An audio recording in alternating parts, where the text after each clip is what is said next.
Olá, pessoal, tudo bem? Mais uma live começando aí sobre CMS interestadual. Olá, Juliana, tudo bem? Seja muito bem-vinda.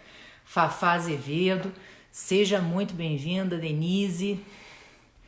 Hoje a gente vai estar Caroline. Oi, Amandinha, tudo bem? Juliana, Daniele. Oi, Dani. Aliás, Dani, semana que vem tá fazendo com a gente a live, né? Tamires. Sejam muito bem-vindos hoje. Vocês sabem que o quadro de segunda-feira é um quadro que dá muita alegria de fazer, porque ele envolve os alunos do PJT e ex-alunos do PJT, né? Eles vêm trazer para vocês um estudo de caso. Obrigada, Gil, você é uma fofa. Eles vêm trazer para vocês um estudo de caso muito legal, mostrando aí um pouco mais da metodologia que eles aprenderam, né?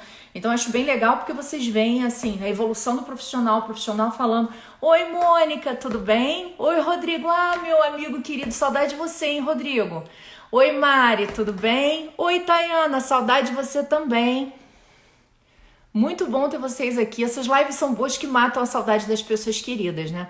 Oi, Zé, tudo bem? Oi, Ian. Oi, Cristiano, Luna. Que bom que vocês estão aqui. Oi, Luiz. Obrigada, Luiz, por sempre divulgar as nossas lives. Muito bom essa força. Gente, hoje eu aprendi, inclusive, como é que eu consigo colocar para avisar a live. A Clarinha, que é uma das nossas alunas, inclusive, acabou de entrar, Clarinha. Oi, Clarinha, tudo bem?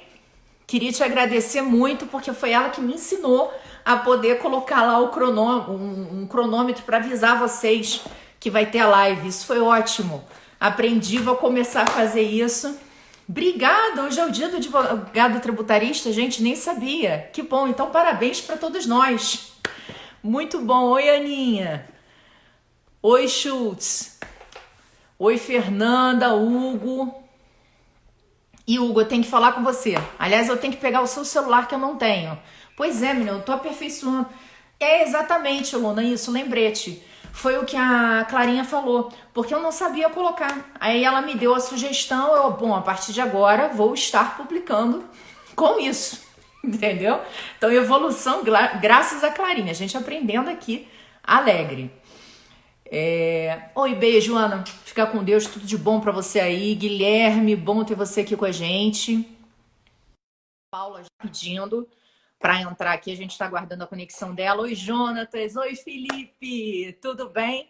Adorei. Tem que divulgar aquela tua live da ESA, gente. Vai ter uma live maravilhosa, tem que divulgar. Vou divulgar no meu Instagram. Oi, Paula. Tudo Oi, bem, Mica, querida? tudo bom? Seja Como muito vai? bem-vinda hoje. Um prazer imenso ter Obrigada, Mica. você. Minha amiga de turma aqui Verdade, falando, né? verdade. Muito legal ter você aqui com a gente. Estava falando para o pessoal que hoje a gente vai ter uma live.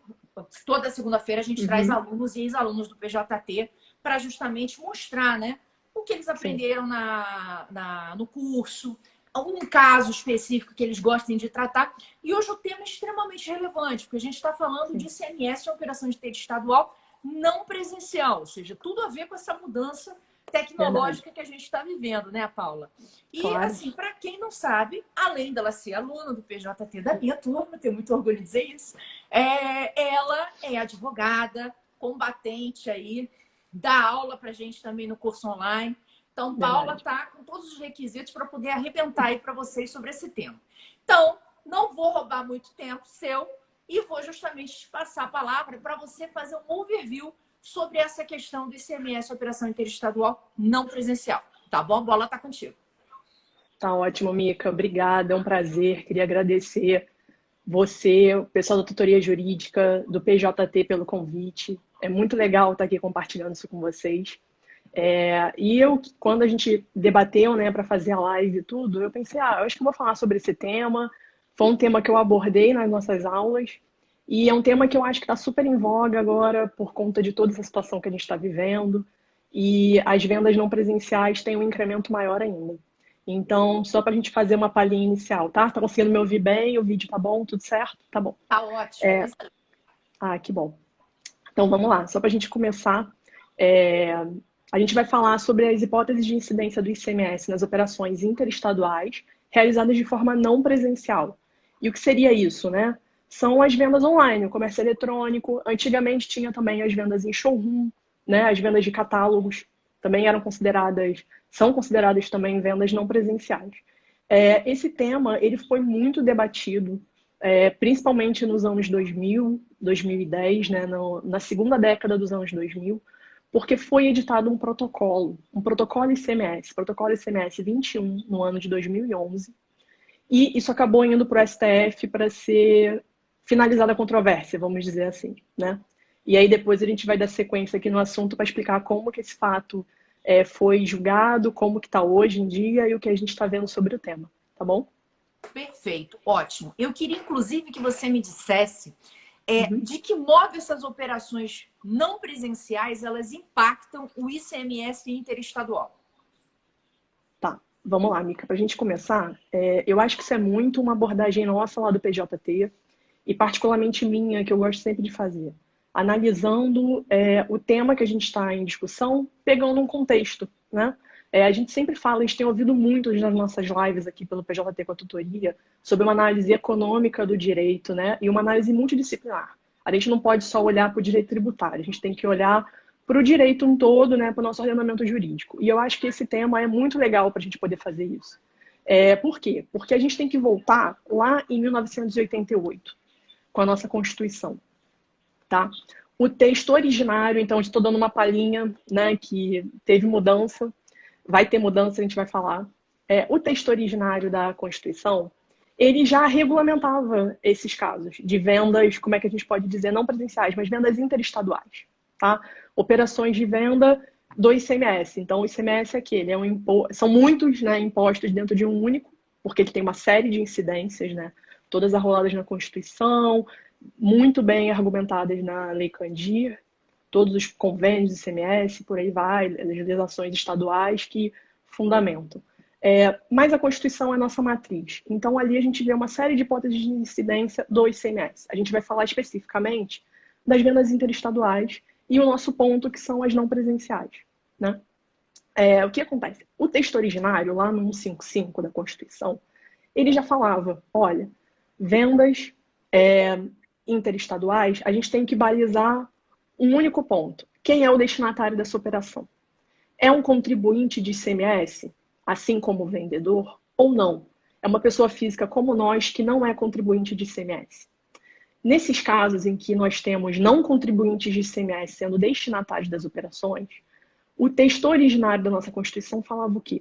Apenas o Estado que realizou aquela venda, o Estado de origem lá do vendedor, é que ele receberia o ICMS. O ICMS baseado na alíquota interestadual, mas ele era devido apenas para aquele Estado, né?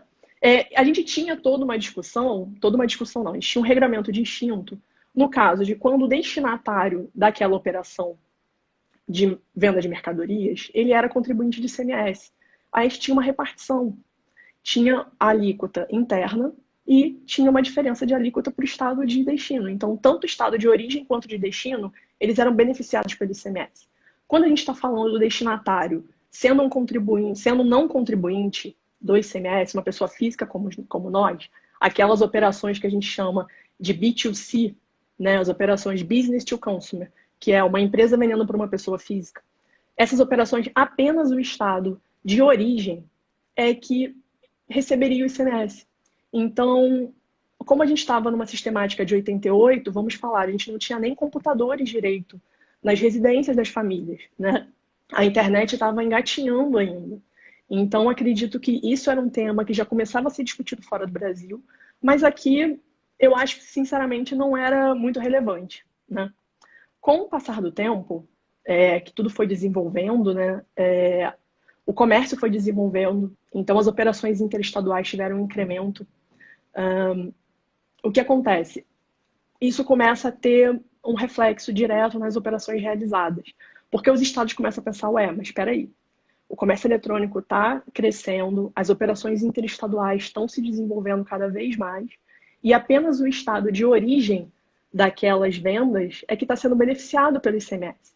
Então, o estado dos consumidores, ele não recebia parcela do ICMS, né?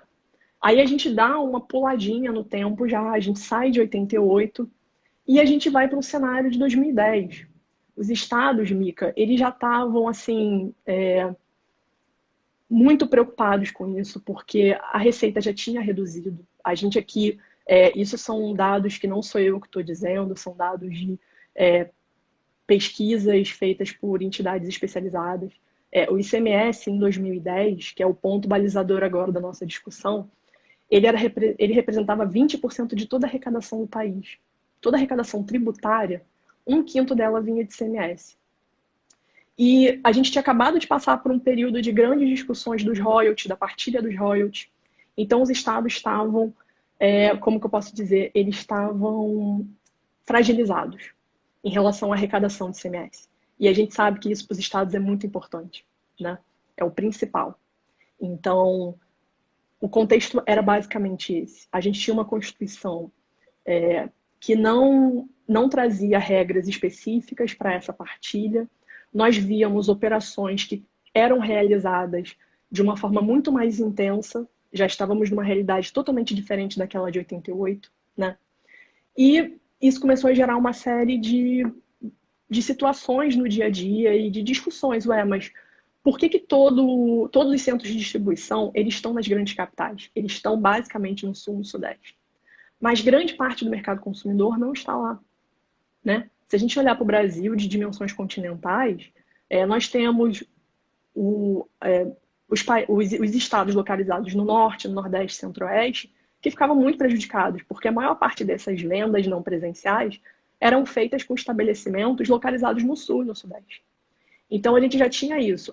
O Senado, através da resolução, já tinha balizado, desde 89, quais seriam as alíquotas dessas operações interestaduais, e ali a gente já tinha uma diferença. Se nós fazemos venda de estados do sul e do sudeste para estados do norte, nordeste, centro-oeste e Espírito Santo, aplicaria-se uma alíquota interestadual de 7.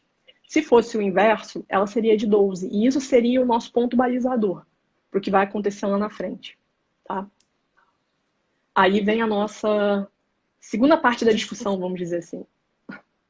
Né? Não, é perfeito. Eu acho que você deu um overview justamente para levantar como é que estava a situação e a evolução, não só fática como jurídica da discussão, porque, de fato, Sim. em 1988, a gente não tinha essa preocupação, né, de comércio eletrônico, não era uma coisa comum.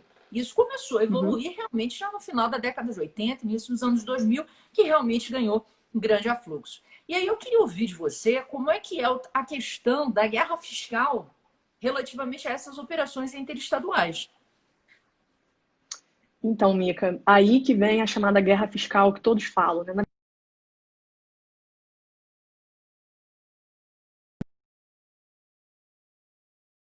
Do ICMS, tá?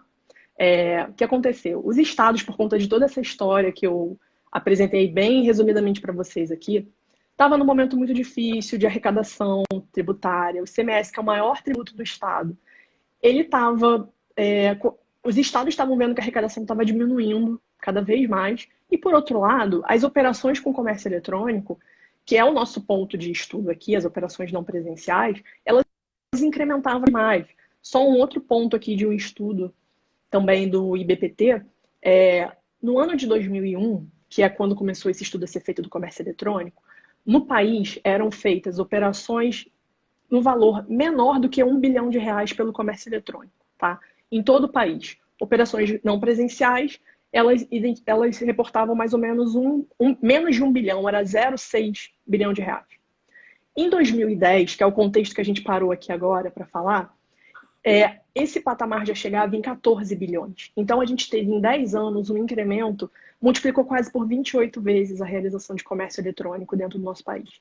Obviamente que os estados, secretários de fazenda, todo mundo já estava antenado com essa nova realidade. Falaram, olha, mas as pessoas estão tendo acesso à internet, nós agora já temos os smartphones, né, que já estavam amplamente convalidados em nosso país. Então, a gente já tinha internet móvel, já estava mais fácil o acesso disso. Então, os estados perceberam, falaram, olha, tem um filão aí que a gente pode correr atrás. Vamos ver o que a gente vai fazer. Bem, depois de muito, imagino eu, pensar, estudar, Os estados do Norte, Nordeste, Centro-Oeste e Espírito Santo, quase todos, tá, Mica? Foram 18 estados. Teve uma discussão do Tocantins, mas basicamente os estados do Norte, Nordeste, Centro-Oeste e o Espírito Santo, o que eles fizeram? Eles se reuniram com base no CONFAS e fizeram um protocolo de CMS. Como a professora Priscila Sakhalin já falou aqui numa outra live, o protocolo ele tem essa diferença para o convênio. O convênio ele é feito em âmbito nacional com todos os estados da federação. O protocolo não, ele pode ser feito com 2 ou mais, né? Normalmente eles regulamentam o quê? Regras administrativas, formalidade de recolhimento de guias, alguma obrigatoriedade de ST que um estado tenha diferente do outro. Então, é como se fossem diretrizes administrativas para facilitar o recolhimento do imposto, né? E com isso, elevar a arrecadação, óbvio. Mas, nesse caso do protocolo 21 de 2011, não foi isso que foi feito. Foi uma regra puramente administrativa. O protocolo, ele inovou no ordenamento jurídico e ele criou um adicional de ICMS. E esse é o nosso ponto da guerra fiscal, que a gente, lá em 2010, eu lembro muito bem disso, 2010, 2011, a gente chamava da guerra fiscal do e-commerce, ou a guerrafiscal.com. Tem até alguns livros, algumas teses de mestrado que o pessoal falava, essa é a guerrafiscal.com, para diferenciar ela das outras, né, do ICMS que a gente verificava naquela época. E o que aconteceu com isso? O que o protocolo ele apresentava? Olha, vendas não presenciais realizadas para consumidor final, o estado destinatário ele também tem que receber uma parcela desse ICMS. Por que só o estado de origem que vai receber? Não. Consumidor final são as vendas de comércio eletrônico, que tiveram um incremento absurdo. Então, a gente sempre pega um exemplo bem clássico, assim, eu não estou fazendo aqui o cálculo do ICMS ipsis literis da forma como a lei determina, mas é um cálculo mais didático para as pessoas poderem entender, tá? Pela regra matriz da Constituição, texto vigente, inclusive em 2011, na época da edição desse protocolo. Um industrial de Catarina, tá? Um estado do Sul, fez uma venda para um consumidor final no estado da Paraíba. Vendeu uma geladeira. O consumidor lá, a pessoa física, comprou uma geladeira pela internet de um industrial em Santa Catarina. Pela regra da Constituição, esse industrial de Santa Catarina, ele pagaria apenas de ICMS o valor da alíquota interna do ICMS de Santa Catarina. Se a gente adotar na época os 17% que é a alíquota interna, numa operação de R$1.000, vamos botar em uma geladeira de R$1.000, esse industrial ele pagaria R$170 de ICMS para o estado de Santa Catarina, tá? Com a regra do protocolo 21, que, como eu já disse, ela inovou, ela realmente criou um adicional de ICMS, o que ela disse? Mantém o texto constitucional, mas eu agora trago uma nova regra. Nesse caso da venda não presencial para consumidor final não contribuinte do ICMS, que é o nosso exemplo, continuaria sendo pago os R$170 para Santa Catarina, que era a alíquota interna de Santa Catarina, até porque ele não podia dizer nada contra a Constituição, né? Então, nós pagaríamos R$170 para Santa Catarina, porém, também deveria ser feito um pagamento de ICMS para Paraíba. Mais ou menos equiparando o caso do destinatário ele ser também contribuinte do ICMS. Então, ele pegava o destinatário e meio que colocava todo mundo no mesmo bolo. Então, a partir de agora, o que a gente deveria fazer? O ICMS da Paraíba ele seria calculado como a alíquota interna da Paraíba, que também era 17%, menos o percentual que o protocolo ele discriminava. Ele seguia muito a mesma regra da resolução do Senado de alíquotas interestaduais. Então, no caso de vendas de estados não signatários para os signatários do Norte e Nordeste, a gente aplicaria uma razão de 7% descontando. Se fosse uma venda ao contrário, a gente descontaria 12%. Tá? É mais ou menos as alíquotas da interestadual. Então, a gente pagaria, nesse caso, o quê? O industrial lá de Santa Catarina, ele pagaria R$170 de ICMS para Santa Catarina, alíquota interna prevista na Constituição, e pagaria o adicional de ICMS descrito no protocolo 21 para o estado da Paraíba, que era 17% de alíquota do estado da Paraíba, alíquota interna, menos os 7% criado nesse protocolo. Então, também seria devido R$100 de ICMS para o estado da Paraíba. Esse industrial de Santa Catarina, ele foi simplesmente de um dia para o outro, ele foi majorado em mais esse adicional de ICMS. Então, no nosso exemplo aqui de uma geladeira de R$1.000 vendida de Santa Catarina para um consumidor final na Paraíba, Ao invés desse industrial pagar R$ 170 de ICMS, ele pagava agora 270. E aí vem a nossa discussão toda. Porque quem ia assumir essa despesa? Quem ia assumir esse prejuízo? O industrial sozinho? Não. Obviamente que ele ia repassar esse custo lá para frente. Então, o consumidor final que seria o maior lesado, né? Obviamente que a gente teve uma série de discussões na época sobre isso, porque a partir do momento que o protocolo ele foi realizado, os estados eles começaram a editar as legislações estaduais e os decretos, internalizando aquela regra para o seu ordenamento. Então, todos os estados signatários do protocolo passaram a cobrar esse adicional de ICMS previsto no protocolo 21. O problema todo, Mica, aqui que a gente vê é que, obviamente, os industriais, boa parte deles, com seus centros de distribuição localizados no sul, no sudeste, eles não queriam fazer esse recolhimento, né? Era um recolhimento muito pesado. A gente quase dobrava, assim, obviamente que não dobrava, mas a gente quase dobrava o valor do ICMS, né? Não era um troquinho a mais, era um valor muito pesado. De duas, uma. Ou ele não ia mais vender para aquele consumidor final, localizado naqueles estados signatários do protocolo, ou então ele ia majorar o preço, né? E na época isso foi muito comum de acontecer. Nós víamos que algumas empresas, alguns comerciantes não vendiam para estados signatários do protocolo, porque era muito caro. Tudo era muito caro, o frete era caro. E por que o frete ficava mais caro? Porque quando a mercadoria ela ia passar na barreira fiscal para esses estados de destino da mercadoria, tinha um entrave na barreira fiscal. Porque se aquele vendedor não comprovasse o recolhimento do imposto, desse adicional de ICMS no estado destinatário, a mercadoria ficava presa na barreira fiscal. Então, eles tinham uma série de afrontas ao texto constitucional aqui, né? A gente tem uma lei, um protocolo criado por alguns estados com validade para todos. Ele tinha uma validade em âmbito nacional. Ele criou regras que os outros estados não foram consultados. O frete ficava mais caro porque as mercadorias ficavam paradas nas barreiras fiscais. Literalmente, as mercadorias eram barradas. Então, ninguém mais queria transportar. Ninguém queria fazer um transporte desse de Santa Catarina para Paraíba. Isso começou a ficar muito dispendioso para todos, né? E, obviamente, que aí vem o trabalho dos advogados tributaristas na época, né? Foi uma série, uma enxurrada de ações nesse sentido, de discussões. Inclusive, nós tivemos 2 ADIs que foram marco balizador, porque elas questionaram o protocolo 21 em si. Tivemos outras ADIs, outros REs discutindo as legislações estaduais, mas a gente vai focar agora aqui no análise das ADIs. Por quê? Porque ali a gente consegue concentrar todo o fundamento disso. Só para a gente fazer um ponto aqui também balizador, Mica, que alguém pode ficar com dúvida, não sei se todo mundo aqui chegou a ter conhecimento disso na época, eu acredito que nem todos, porque a gente sabe que tem algumas pessoas aqui que são formadas há pouco tempo, ou que não militavam na área na época, então podem não saber.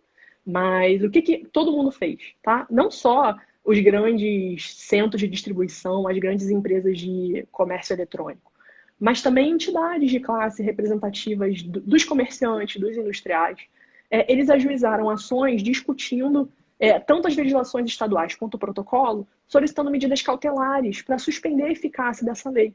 Então, a gente verificou por todo o país uma série de processos que, através de suas medidas cautelares, conseguiram suspender a eficácia desse adicional do ICMS, realizado pelo protocolo 21 e internalizado na legislação estadual desses estados signatários.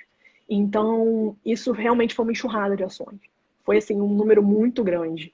Isso até é discutido no Supremo quando a ADI chega para ser julgada, né? E aí é por isso que eu falo que a gente tem mais um ponto balizador aqui agora da nossa discussão, né? Para a gente tentar chegar num consenso do que está acontecendo, para o pessoal não ficar aí muito na expectativa, né? Para quem não conheceu isso. Então, que ponto que nós chegamos? Nós tivemos a ADI 4628, fui colar aqui para não errar o número dela, senão depois o Fábio puxa meu ouvido aí. A ADI 4628, ela combatia o protocolo 21, ela foi ajuizada. O protocolo, ele é de, salvo engano, de abril de 2011, e a CNC, ela ajuiza essa ADI em julho de 2011. E ela tem um pedido cautelar para ser apreciado, dizendo, olha, vamos suspender a eficácia desse protocolo, porque não está dando muito certo, né? Porém, essa medida liminar, ela só é concedida nessa ADI em fevereiro de 2014, quase 3 anos depois da edição do protocolo. Todo mundo pode pensar, né? Ué, mas e aí, o que aconteceu nesse período? Bem, o que aconteceu nesse período é que tinham diversas outras ações que suspenderam a eficácia da legislação estadual que cobrava os tributos. Esses processos todos foram analisados de uma forma mais rápida do que a ADI. Até porque eu acredito, Mica, que o rito da ADI, ele justificou um pouco essa demora.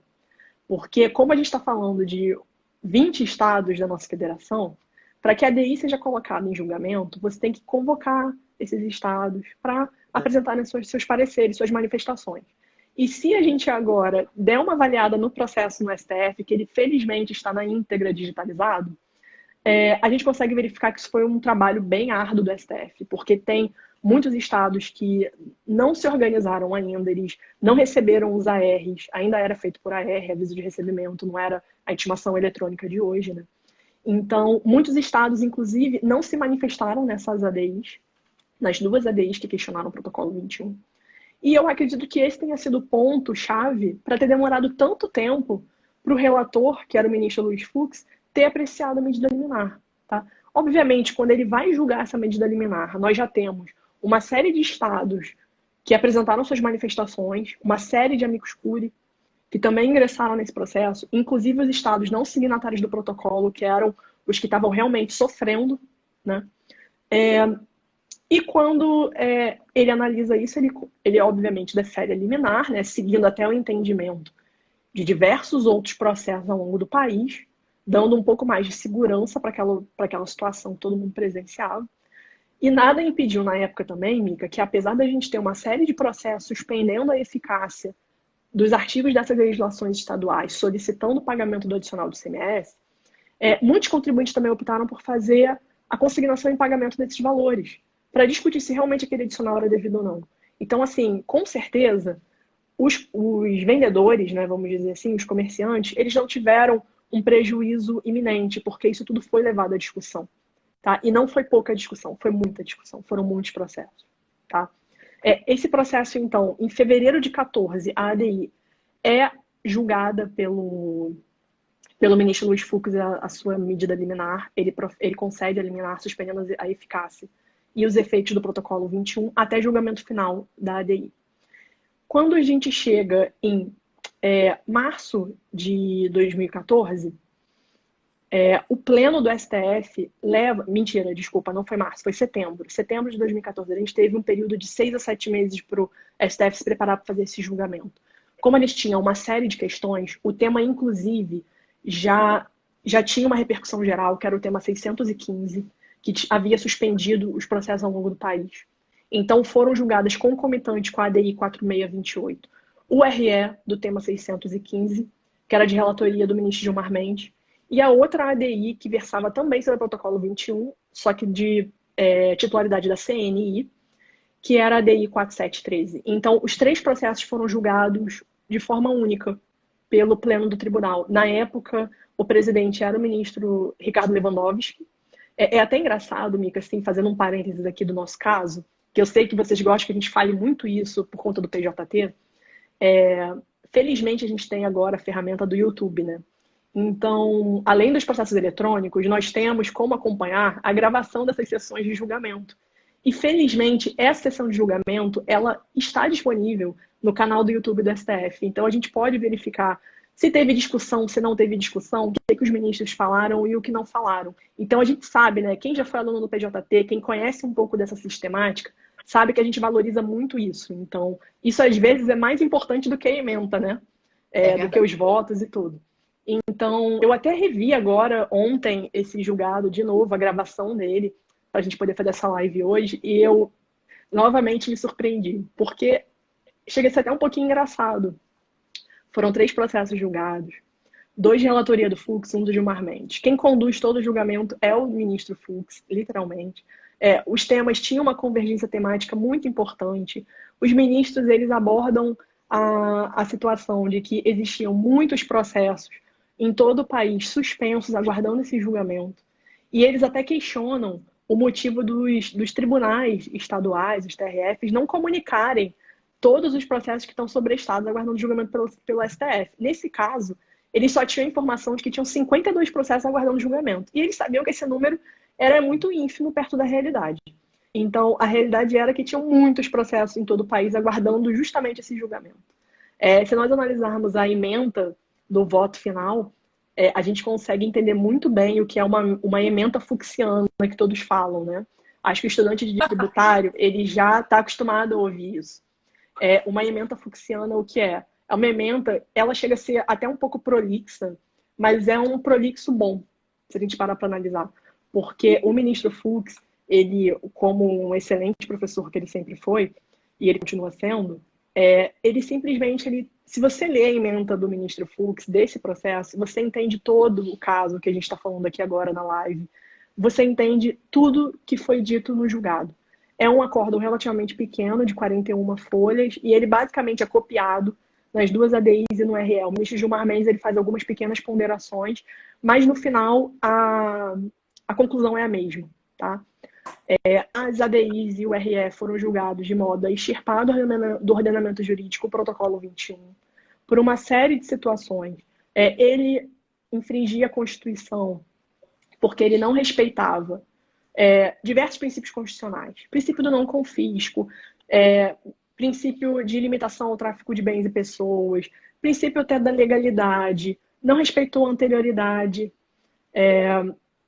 a partilha também a partilha tributária não respeitou.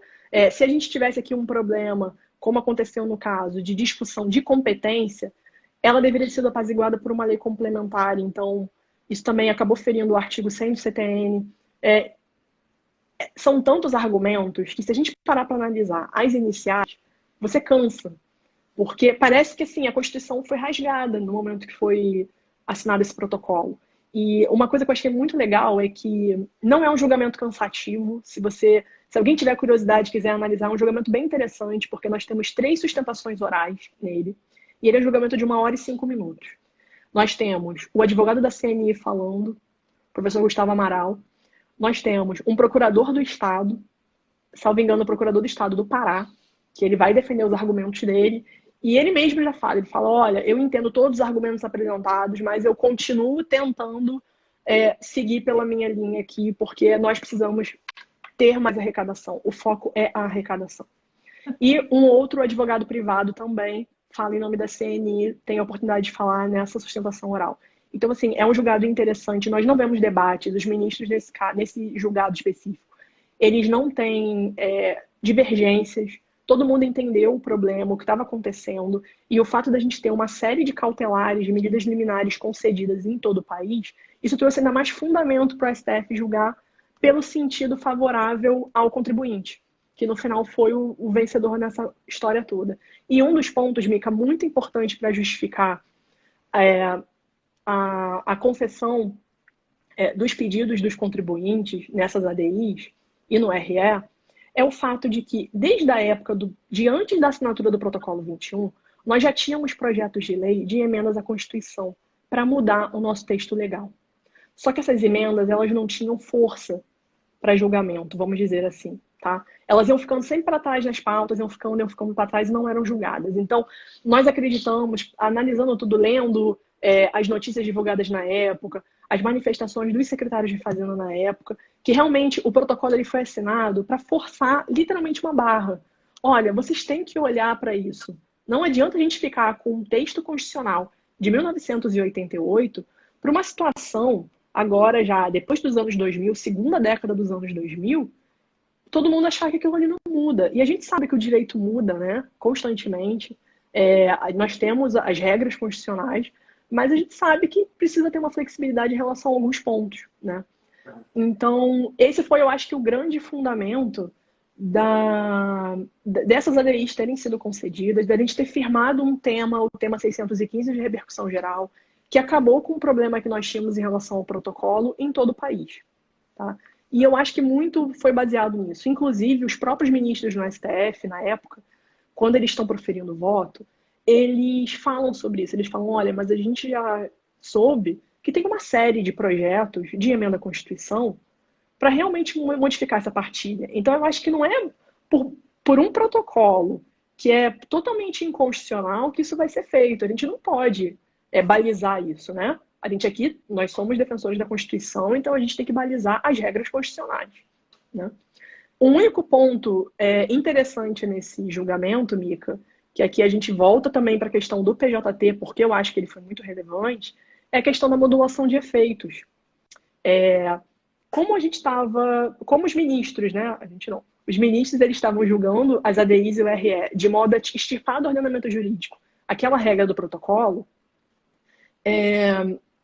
A gente tinha que, todo mundo tinha que se preocupar muito com a questão dos efeitos dessa inconstitucionalidade declarada pelo STF.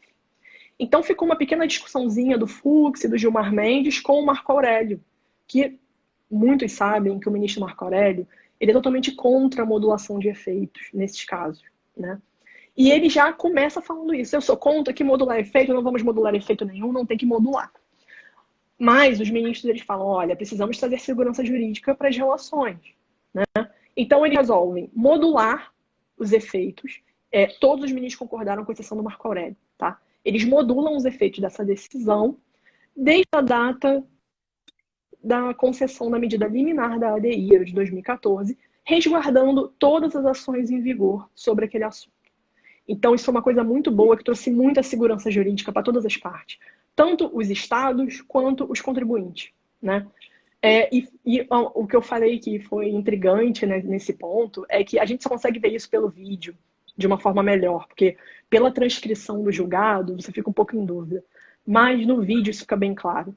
O ministro Gilmar Mendes, ele começa a conversar com o Marco Aurélio, mas Marco Aurélio, nós estamos aqui para resguardar a segurança jurídica. Aí ele, mas eu quero resguardar a segurança jurídica. E aí o ministro Gilmar Mendes, ele fala com o Marco Aurélio, o Fux também. Aí no final ele fala assim, olha, eu estou quase inclinado a mudar o meu entendimento. Porque no final das contas, o que o ministro Marco Aurélio queria era a mesma coisa que os outros ministros queriam. Queria trazer um pouco mais de segurança para aquela relação, né? Porque você declarando a inconstitucionalidade de uma norma, a gente precisa se preocupar muito, nós precisamos se preocupar muito com o que acontece a partir dali, né? Então, esse é um ponto interessante que a gente traz para essa metodologia PJT de análise dos julgados, né? Que só no vídeo a gente consegue ver, na transcrição não dá para ver muito bem. E a gente está falando de julgados de 2014, né? Já tem 6 anos, então não é um julgado de agora. Isso já acontecia Não, foi excelente, desde aquela época. Paulo. Eu acho que essa tua ponderação, aliás, assim, fiquei enlouquecida com a sua apresentação, né? Eu já sabia que você era boa, você agora arrasou, né? Ao quadrado. E assim, não só dito por mim, todo mundo que está assistindo aqui, aliás, congratulando aí Ernesto que entrou, Fábio, Diogo, professor Gustavo da Gama, professora Dilson. Então, um grande beijo para vocês. Agora, você recebeu elogio aqui de todo mundo. Mônica, Amanda, Nossa. Fernanda, Ernesto, todo mundo elogiando. Luna, porque realmente você fala com a Clara, você fala com uma leveza, com domínio do assunto, demonstrando como é importante quando a gente estuda Igor. Todos os nossos colegas estão aqui, tá, Paula, assistindo e te congratulando.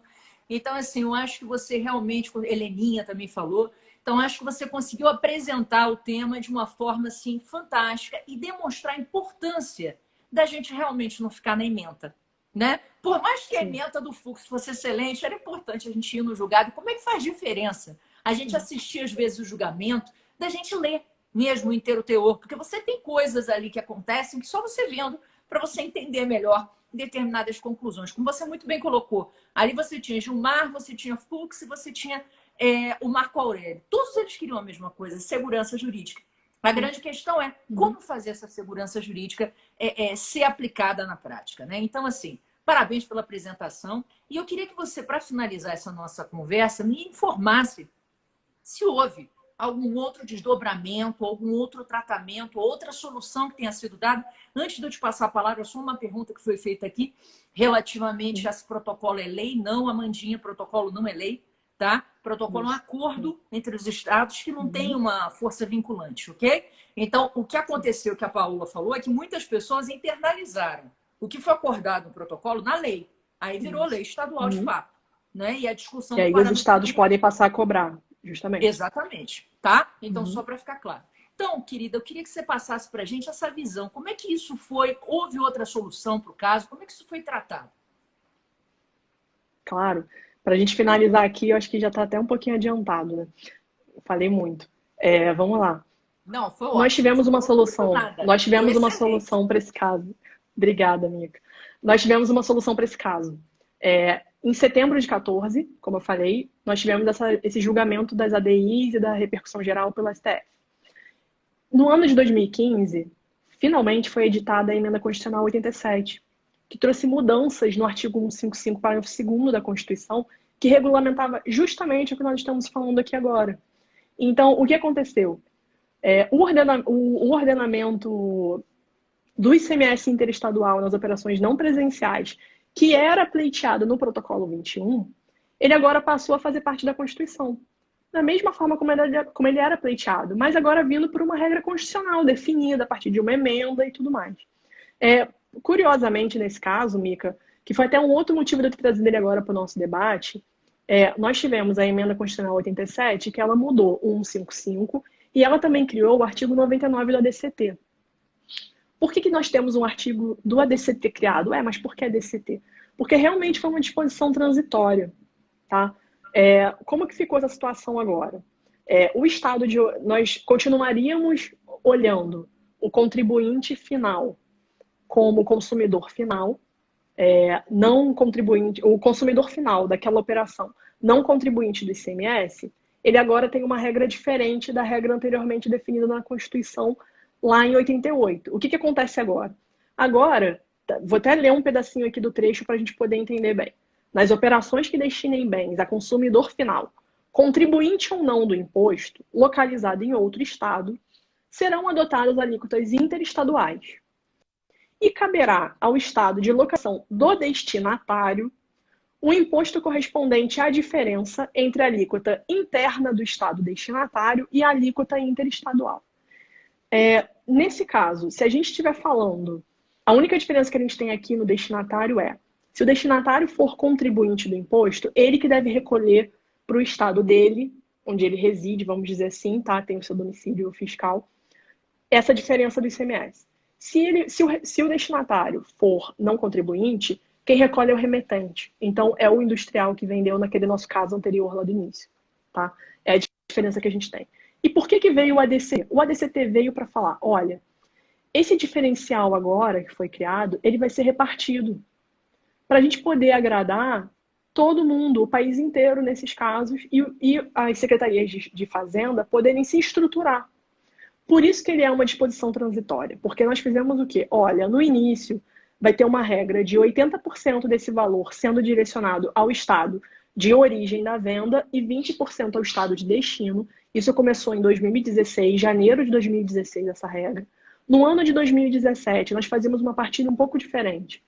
60% desse diferencial, ele era pago para o estado de origem e 40% para o de destino. Sempre diminuindo um pouco o diferencial do ICMS, da origem para o destino. Tá? E agora, no ano passado, em 2019, esse diferencial ele passou a ser todo pago para o estado de destino. Ou seja, nós conseguimos agora a intenção do protocolo 21. Exato. Então, o ano de 2019 foi o primeiro. Agora já estamos no segundo ano em que esse diferencial de alíquota ele é todo pago ao estado de destino. Isso com certeza traz uma política econômica um pouco melhor tributária a partir do momento que nós ampliamos as vendas de comércio não presencial para todo o país. Então agora não tem mais porquê, com uma regra constitucional super bem definida e clara, aquele industrial se negar a vender para um consumidor localizado num estado distante no norte e no nordeste. Né? Nós agora temos uma regra muito bem clara e definida para isso, para acabar com as discussões. Mas, Mica, tem um ponto. A gente não acabou com as discussões. Infelizmente, elas ainda continuam. Não nesse ponto, mas a gente tem algumas outras questões. Esse ICMS diferencial de alíquota que nós estamos falando aqui, ele incide no PiscoFins? É aquele caso-chave, né? O maior julgamento dos últimos tempos, direito tributário. Então, esse tema também está vinculado. E um outro tema que ele está também aguardando julgamento com repercussão geral, que foi sobre Estado. A partir do momento que saiu a regra constitucional, essa emenda constitucional 87 de 2015, foi editado um protocolo. Desculpa, um protocolo não. Errei. Agora é um convênio ICMS. um convênio por todos os estados da federação. É o convênio ICMS 93, também de 2015, que ele baliza como que vai ser feito o recolhimento, ele traz todo o regramento constitucional em detalhes.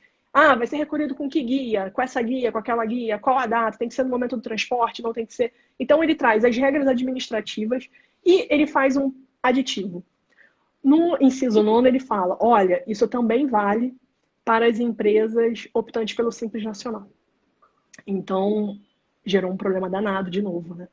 Ora, veio uma emenda constitucional 87 para balizar, para resolver o problema, e no convênio ICMS a gente acaba tendo uma outra situação. Olha, isso também está na Lei Candir, tá?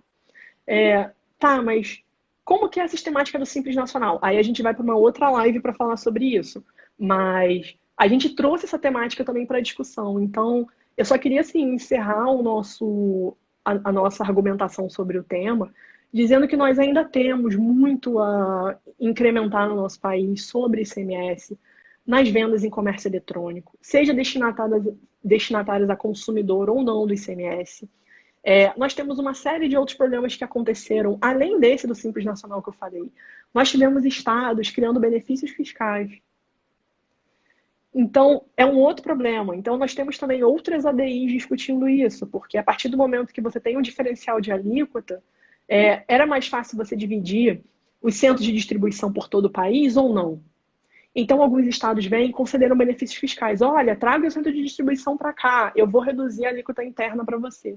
Então, no final, isso foi um chamariz. A gente está acontecendo uma outra situação agora. Tá? Um outro desdobramento, vamos dizer assim, desse cenário. E a gente ainda vai aguardar um pouco para ver a finalização desses assuntos, Mica. Mas, assim, eu acho que era basicamente esse o ponto que eu queria apresentar. De ser um julgado de 2014, um assunto de 2010, a gente está vendo a importância dele ainda ser revisitado e ser estudado por todos nós, né? Porque com certeza vão ter desdobramentos sobre esse assunto ainda. E nós, como estudiosos do direito, operadores, com certeza a gente ainda vai ver muita coisa sobre isso, muita discussão. E vamos torcer para que o texto constitucional seja preservado e as relações sejam realizadas com segurança jurídica, pelo menos, né? E aí vai vir o nosso trabalho. Eu acho que a gente vai continuar tendo trabalho ainda em relação a isso. Ah, minha filha, no direito tributário eu digo, só morre de fome quem quiser. Porque aqui esse país é tão criativo que não tem como você não ter espaço para atuar, né? Agora, realmente, verdade, eu concordo com você. Inclusive, essa live ela é interessante porque ela casa muito com uma live anterior que a gente fez até com o Ernesto Troll, discutindo a questão do ISS em relação a softwares e tal, né? Porque essa questão da tributação da tecnologia, da tributação do meio digital, ela é uma questão que está suscitando cada vez mais debates e aprofundamentos de debate. Até mesmo há quem diga que deveria ser feito um regulamento próprio para a tributação do meio digital. Ou seja, uma tributação específica, um tributo próprio. Tem gente que defende uma tributação por imposto residual da União. Então, existem N discussões desse aspecto e isso ainda não está delimitado. Enquanto a gente não conseguir delimitar como é que vai ser feito isso, qual a fronteira do que é serviço e do que é mercadoria, para a gente poder dizer, né, o que efetivamente vai ser tributado. Qual é a fronteira com relação a como é que a gente vai tributar, né, no comércio interestadual. Então, até que isso seja realmente delimitado, a gente precisa estar acompanhando cada vez mais de perto essa discussão. Então, assim, Paulo, eu queria agradecer profundamente a tua presença aqui. Eu acho que você demonstrou a importância do tema, a importância de se estudar, como é que se estuda, né, um julgado efetivamente, se destrincha ele e se tira dele pontos e ponderações necessárias para o futuro, para o acompanhamento. Eu acho que isso é o mais importante, o diferencial do advogado. Parabéns pela didática, parabéns pela aula, muito obrigada, tá? E eu queria que você dissesse alguma palavra para o pessoal aqui que está seguindo você. Mica, eu que agradeço. Eu estava até um pouco nervosa antes de começar, porque falei, nossa, falar com o celular é meio diferente, né, do que a gente está junto, falando com as pessoas, sustentando no tribunal, né? Mas eu acho que eu consegui passar o que eu queria para vocês, que é a importância da gente fazer a análise desses julgados de uma forma global. Lá no PJT a gente defende muito isso, né? Eu acho que isso foi uma coisa que trouxe muito, assim, eu ganhei muito desde o momento que eu passei a estudar no PJT e ter contato com essa dinâmica nova de estudo do direito tributário, e não só do direito tributário, né? Do direito como um todo. Acaba que a gente aprende muito, né? Direito administrativo, constitucional. Então, assim, eu gostaria de agradecer muito a oportunidade, o convite na sua pessoa, em nome do nosso coordenador Fábio. Agradecer a todos os coordenadores, os professores que estão participando. Eu, infelizmente, não consegui ler os comentários, porque não estava conseguindo ver aqui, mas depois eu vou dar uma olhadinha. Caso vocês tenham alguma dúvida, podem entrar em contato com a gente. Acho que lá na tutoria a Micaela consegue redirecionar.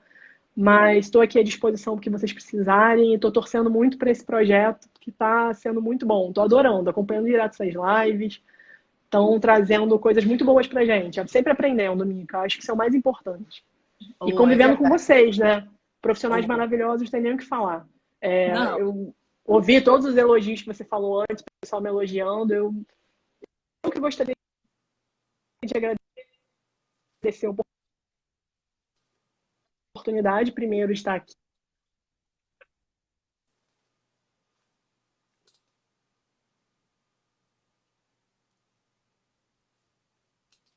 do PJT da questão. gente, Eu acho que acho deu que é uma isso. congelada. Minha linda, muito obrigada por tudo. Gente, a nossa semana só está começando, tá? E Tá bom? começando muito bem, com a Paula aqui.